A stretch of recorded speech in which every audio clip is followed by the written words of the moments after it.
La MISOM, l'African Mission in Somalia, la mission de l'Union africaine en Somalie, et l'ATMIS, African Transition Mission in Somalie, la mission de transition de l'Union africaine en Somalie, sont différentes dans plusieurs domaines.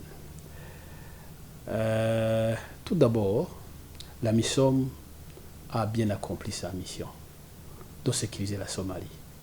Lorsque cette mission a été déployée en 2007, le pays était complètement disparu.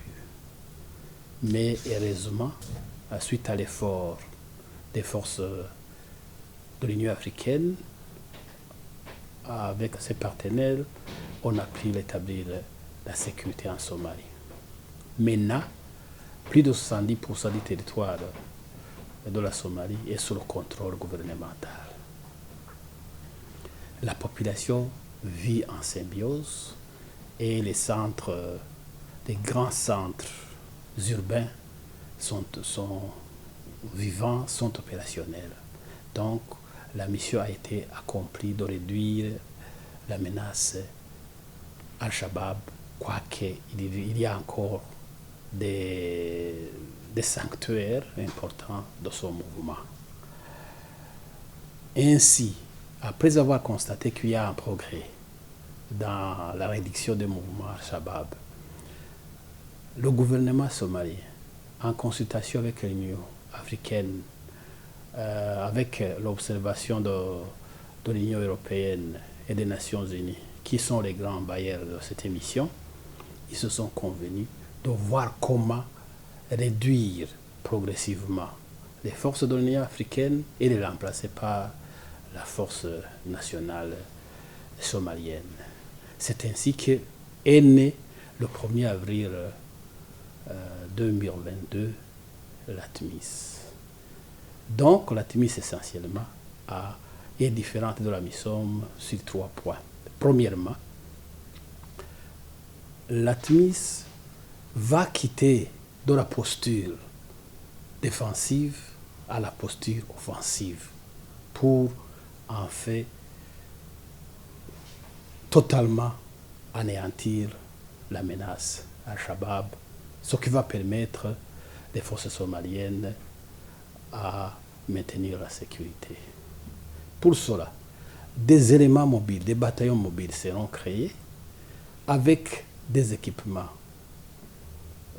pour le mouvement des troupes, notamment les hélicoptères, les appareils de navigation nocturne, les drones de surveillance, les engins d'ingénierie qui seront dotés à ces bataillons pour permettre à mieux anéantir l'ennemi. C'est la première chose qui met la différence entre les deux missions.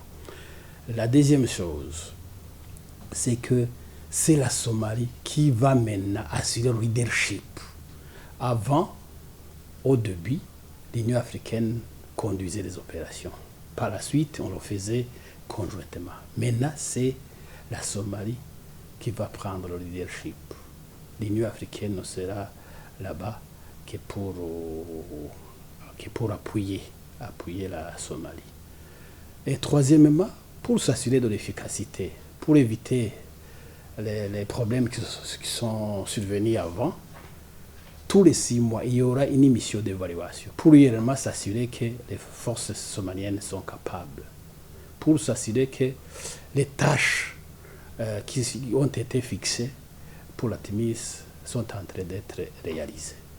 Donc il y aura une évaluation. Ainsi, on pourra assurer une transition efficace et parfaite entre la transition entre les forces somaliennes qui vont prendre la relève aux forces africaines.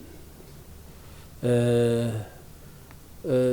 pense que la mission est réalisable parce que le plan ATMIS est sorti des négociations entre l'Union africaine et le gouvernement somalien avec l'observation de l'Union européenne et des Nations unies qui sont les principaux bailleurs de la mission. Donc, le gouvernement somalien s'était engagé à implémenter la tâche avec conscience. Donc, ils sont prêts de le faire.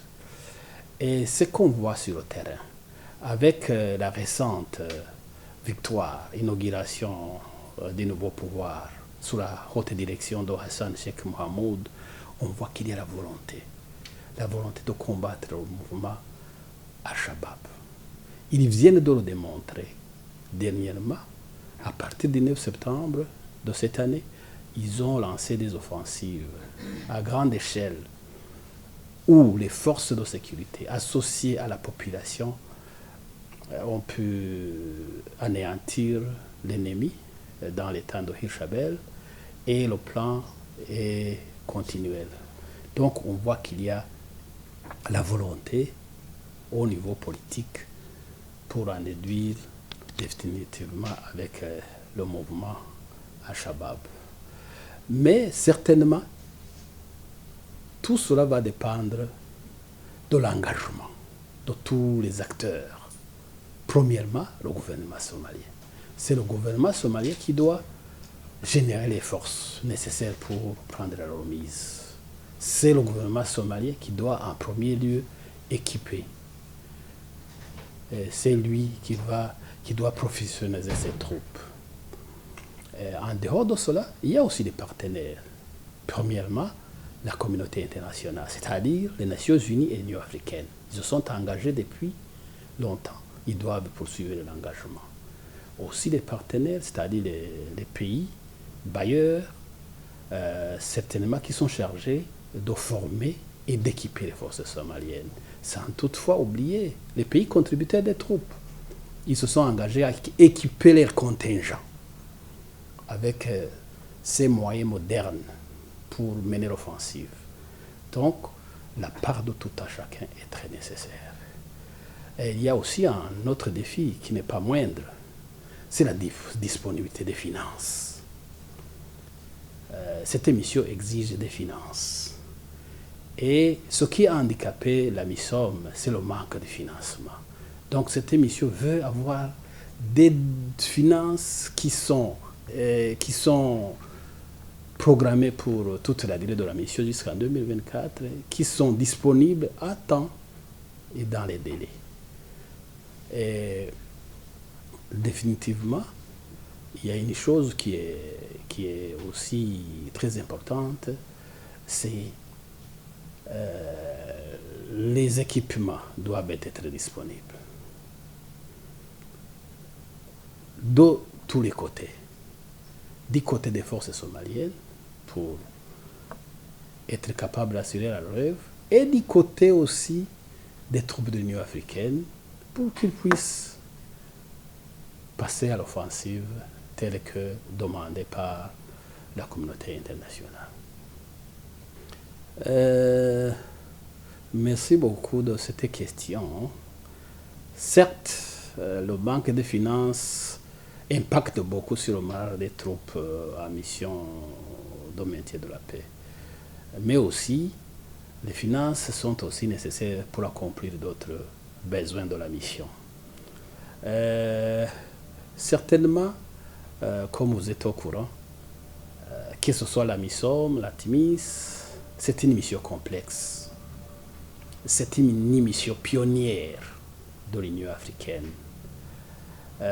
C'est une mission qui a beaucoup de problèmes. Pour se focaliser essentiellement sur le financement, vous voyez, le financement, les soldes des troupes, les salaires des troupes sont assurés par l'Union européenne.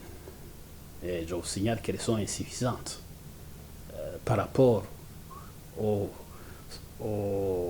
salaire donné par les Nations Unies. Un des problèmes, on a discuté qu'il faut aligner les salaires à ceux des missions des Nations Unies. Deuxièmement, elles ne sont pas seulement insuffisantes, mais elles ne sont même pas disponibles. on prend beaucoup de temps pour attendre.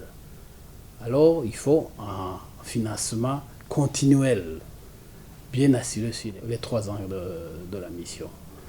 Et dernièrement, il y a d'autres projets connexes. Après l'anéantissement de l'ennemi, on doit aussi aider la population qui est victime, qui est déplacée urgemment. Cette population a besoin de médicaments. Cette population a besoin d'étudier et autres besoins primaires. Donc les finances sont primordiales. Ce point a été discuté entre tous les acteurs avant de générer le plan ATMIS et ils se sont entendus à disponibiliser les moyens pour toute la mission. Heureusement, la semaine passée, pour parler essentiellement des finances, l'Union européenne a signé un contrat avec